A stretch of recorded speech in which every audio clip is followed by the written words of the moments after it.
If you ask anybody who has a shop, whether that's a woodworking shop, a metal shop, or any kind of DIY style shop, what they would like is always the same thing: more room. Everybody wants more room. But everybody knows just adding more room isn't as easy as it sounds. You're not just gonna run out and build an extension onto your house or your garage just for more room in your shop. It's just way too expensive, takes up way too much time, and it's just not feasible. But now the best way to get more room in your shop is just maximize the potential of the space you already have. And the easiest way to do that is just proper storage. Now bear with me, don't click away, bear with me. Let me show you what I'm talking about. Like, I have all of this crap underneath my workbench taking up all of this space. I've got this cabinet I built years ago that is just overflowing. Things are just, I can't fit in here, so they go anywhere I have an empty spot. And I have these cabinets too, which are overflowing. I can't even open this door because I got crap piled in front of it. But now if we jump back to my workbench, the under part here is actually 18 square feet. And it's just full of random crap that I just don't have anywhere else to put it, which is taking up a lot of space. I can actually take all this junk,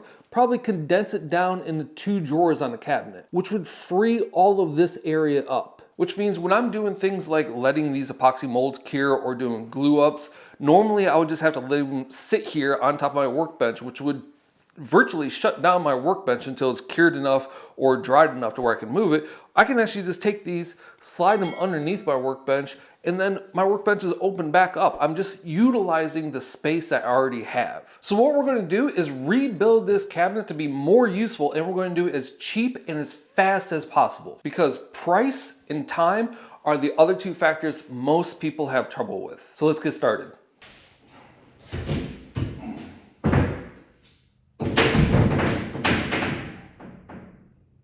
Pretty solid chance I just broke that. So the amount of wood that you're going to need is going to be completely dependent on the size of cabinet you're actually going to be making. The cabinet I'm building for myself is 5 feet long, 2 feet deep, and 4 feet tall. So it's a pretty big cabinet. I ended up using 2 sheets of 3/4 inch, 3 sheets of 1/2 inch, and 1 sheet of OSB board. And you're going to see what I use the OSB board for later. Also, I never owned a track saw before because I never really saw the point in them because I always used the Craig guide. But I ended up going ahead and getting one, and since I knew I wasn't going to be using it a lot, I ended up getting the cheapest one I can get, which is this Win. I absolutely love it. I will never use that guide again. This is just a million times better, and it works perfect. I would strongly suggest to anyone, if you are thinking about getting a track saw but you're not sure if you should get it, get it. The Win one is really good for someone who's only going to use it maybe like once a month or once in a while. I think it's perfect. I'll leave a link for that down below. I swear, 90% of the stuff I do in my shop anymore are just trying to figure out different ways to do things without needing to actually squat down or get down on my knees, because my knees are such freaking garbage anymore. And I know there's more than a few people out there that completely understand what I'm talking about. Biggest thing I dread is needing to get down on my knees and try to stand back up. Ooh, does that hurt?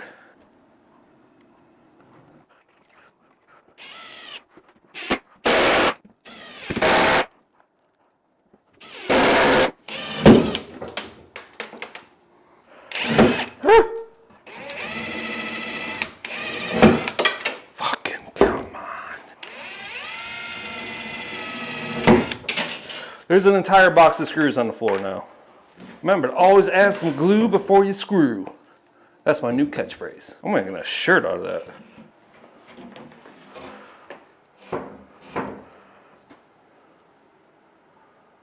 Shit. All right, well, my measurements were off. Frick. Whoa, there's screws everywhere back here.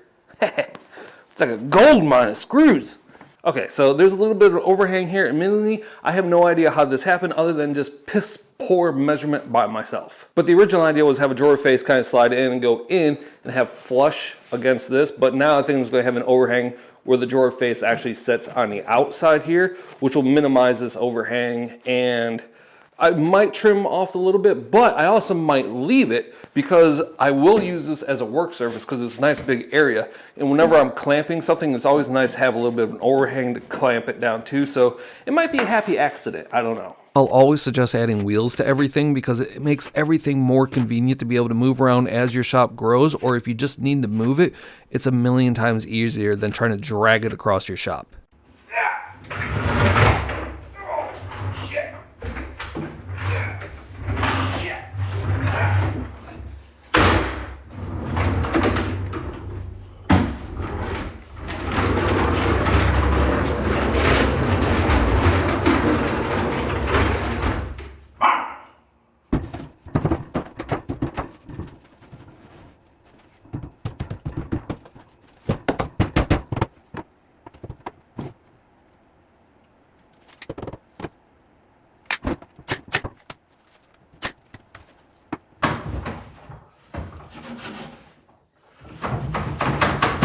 Why do you not fit?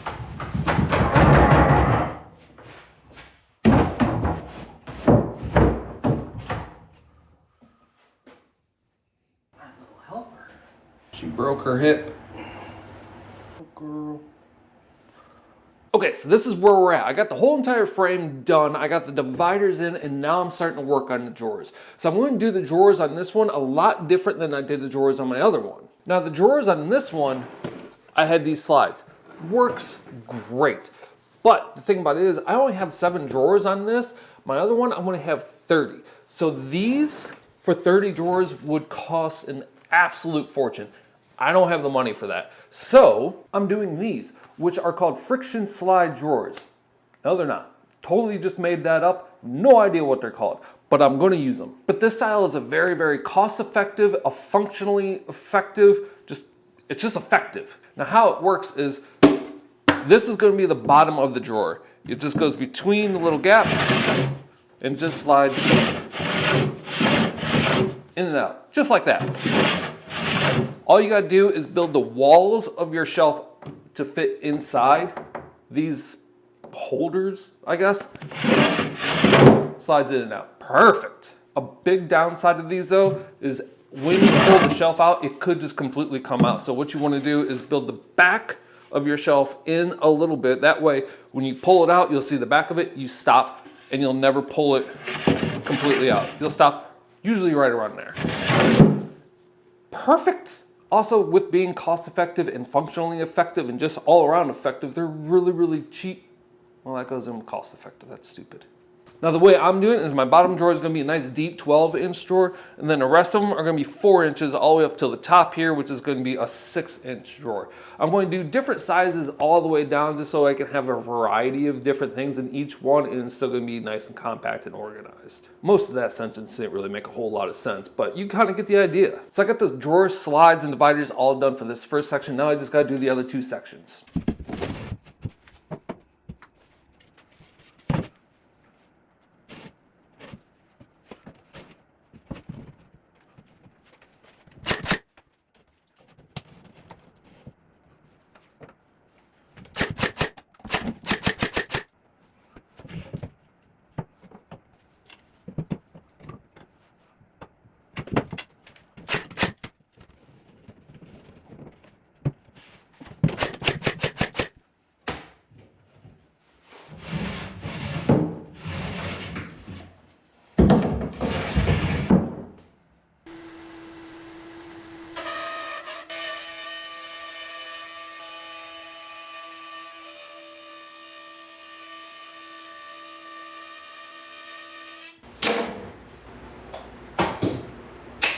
Whoa, she's smoking.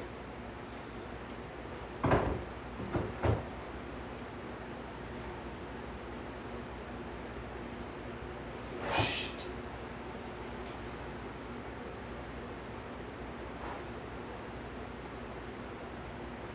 Well, I think that's about it for this router. It's literally caught on fire. Oh, smells like burning rubber. Well, she was a good router while she lasted, but it's dead. It is, I can't even touch it. It's so hot right around the cord area. It's smoking hot through everywhere. It started Smoke started pillowing out the back. She's dead. Does anyone else get kind of sad when a tool dies? That something that you use like 1,000,001 times? I kind of feel bad for it. Wah, wah. Makita, if you're watching, your router did work beautifully for many years, and it did way more than it was ever supposed to. But can you send me a new one, please?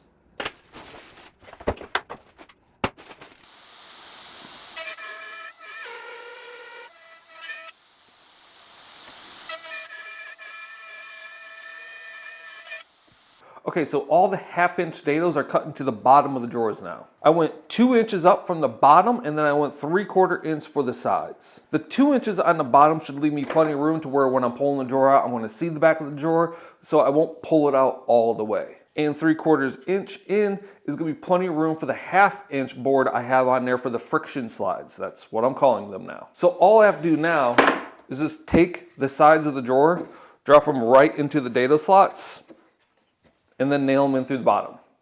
Easy. So after you get the sides and back on, this is what it should look like. You'll have plenty of room on the sides here, so the drawers are going to be able to slide in and out with no problem. But let's assume you don't have a dado stack for a table saw, because dado stacks are actually pretty expensive, and they usually only fit larger table saws. They don't really fit small job site saws. So the chances of you having a dado stack, probably pretty slim. And let's say you don't have a router or a router table where you can get these dados done by a router. So can you still make these drawers without the dados? Absolutely. The dados that are cut into here just do add a little bit of structural integrity because the walls do lock into this little groove right here really nice, so you can add some glue in there and then drive some nails. But they are not a must do. You could still just put the walls on here and then just add a little bit of glue, drive some nails in. They'll be just as good. They may not be as strong, but they'll be just fine. So if you don't want to put the dados in there, don't worry about it. You can still do these drawers just fine.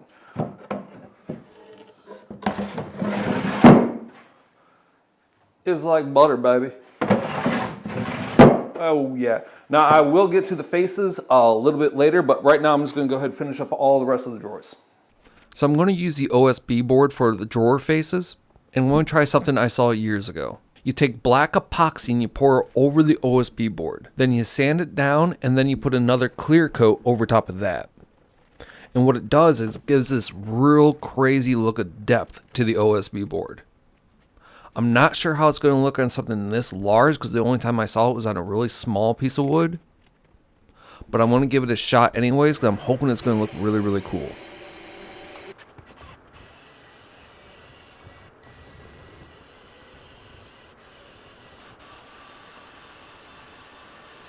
Okay, it's done. I think it gives it a very, very unique look. The way the black epoxy kind of sits within all the little particles, it gives it this like depth look. Now, since this is such a unique look, I totally get it. There's a lot of people out there that probably hate this or think it looks stupid. It's kind of like one of those, you love it, you kind of hate it. But I also think that this is such a unique look, it probably wouldn't look good on a lot of stuff. But for the drawer faces on the cabinet, I think it's going to look freaking awesome. So all I got to do now is just cut this down for the drawer faces.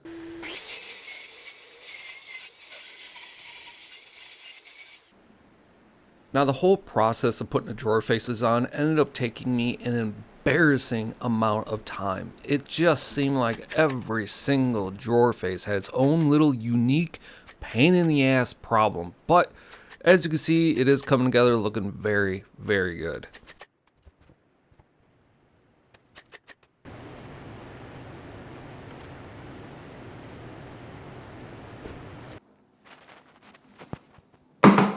Done.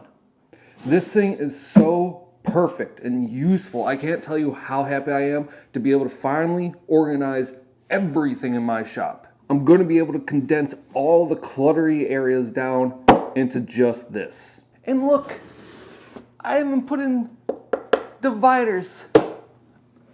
Oh. And what's this? A shameless plug? Why, yes it is. It's a plug for my hats, available in my Etsy shop. Link down below. Go grab one. But in all seriousness, you could build this in a weekend with no problem. It's very easy to build. And if you're a fast, efficient builder, you could probably knock this out in a day without a problem. Now, it definitely took me longer because I was screwing around with these drawer fronts by putting the epoxy on and everything. You don't need to do that. I just did it because I wanted to see what it looks like. I think I like it. Now for cost, that's going to vary all over the place depending on how big you want to make this or how many drawers you want to put in. It's really up to you. Now if you have some scrap plywood, that's even better. Make it even cheaper. But this is a fantastic way to increase the size of your shop by just getting rid of all the clutter and combining it all down in one spot. So you have one central clutter area. And as always, thank you so much for watching. I have all the links for everything I use down below and to my Etsy shop if you want to grab a hat or anything else in there. As always, I really, really appreciate everyone watching. Thank you so much, and I'll see you next time.